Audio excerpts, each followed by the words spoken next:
कृषि विश्वविद्यालय कुमारगंज पहुंचे मुख्यमंत्री ने 95,000 करोड़ से अधिक की लागत की 40 परियोजनाओं का किया लोकार्पण।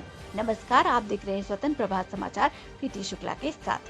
कृषि विश्वविद्यालय कुमारगंज में रविवार को तय सीमा से मौसम खराब होने की वजह से करीब 1 घंटा विलंब पहुंचे मुख्यमंत्री योगी आदित्यनाथ का दर्शक दीर्घा में बैठे हजारों किसानों ने ताली व जय श्री राम के नारों से स्वागत किया।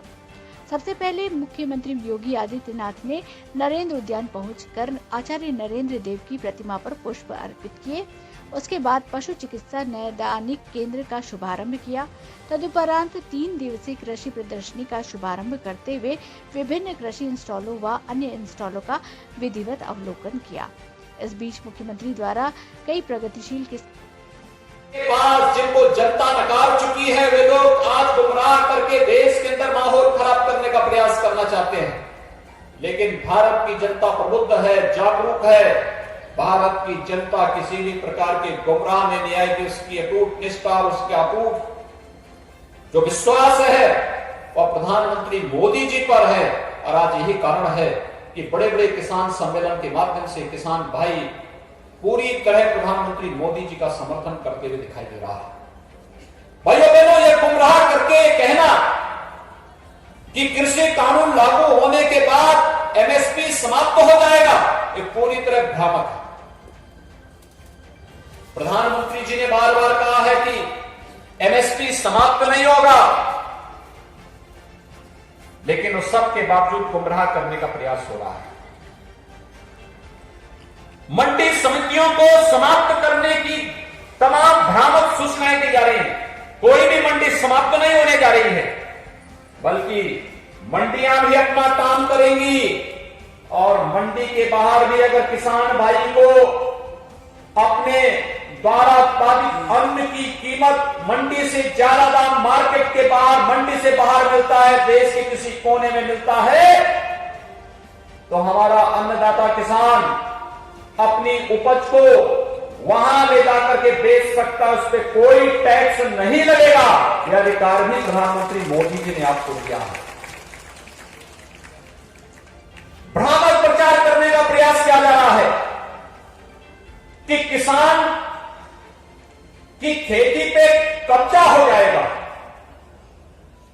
कोई कब्जा नहीं करेगा। अन्नदाता किसान के खेत पर कोई कब्जा नहीं कर सकता। ये तो म्यूचुअल अंडरस्टैंडिंग है। दो लोगों के बीच में कॉन्ट्रैक्ट अगर होता है, दोनों की आपसी समझ से होता है और सरकार इस मामले। लेकिन अगर किसानों के बारे में हम देखेंगे, सॉइल हेल्थ कार्ड से लेकर के प्रधानमंत्री फसल बीमा योजना, प्रधानमंत्री कृषि सिंचाई योजना,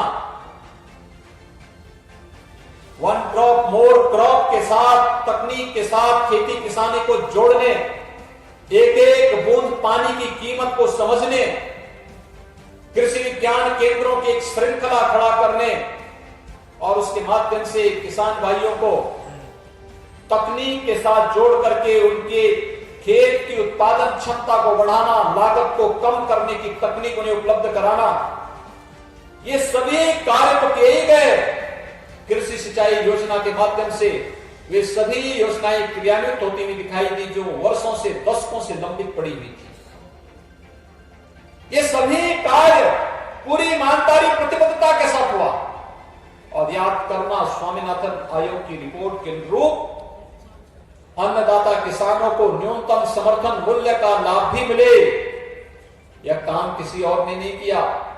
कांग्रेस ने इसको दबा दिया था रिपोर्ट को, लेकिन प्रधानमंत्री बनते ही मोदी जी ने 2017-18 में एमएसपी हर एक किसान को देने की गारंटी दी और वह भी लागू कर दिया। लोकसभा चुनाव के पहले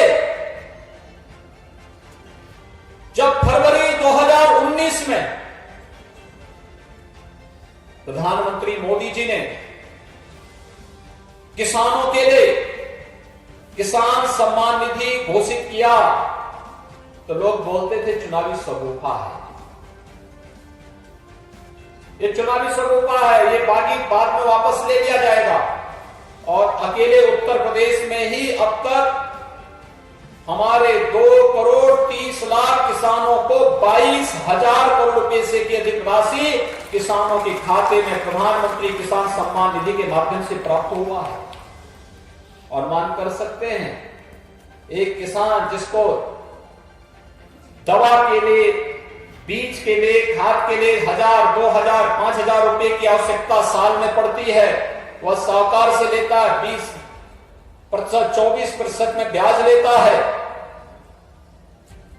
आज प्रधानमंत्री मोदी जी ने प्रधानमंत्री किसान सम्मान निधि हर किसान को सालाना 6,000 रुपए हम लोग देंगे। साल की 3 किस्त के आधार पर 2-2 हजार रुपए की 3 किस्त हम देंगे।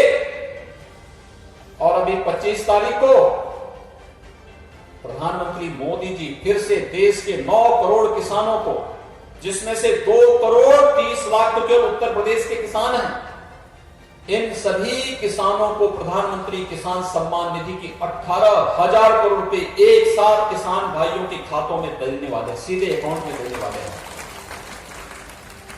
और यही कारण है कि जब इतने भारी पैमाने पर कार्य हो रहा है तो कुछ लोग जिन्हें विकास अच्छा नहीं लगता, वे गुमराह करने का कार्य कर रहे हैं। उन्होंने किसान भाइयों को गुमराह करना प्रारंभ कर दिया है और गुमराह करने के लिए तमाम प्रकार का भ्रम पैदा करना, एक झूठ को बार-बार। लगातार खबरों के लिए बेल आइकन दबाएं और हमारे साथ जुड़े रहने के लिए स्वतंत्र प्रभात समाचार को सब्सक्राइब करें।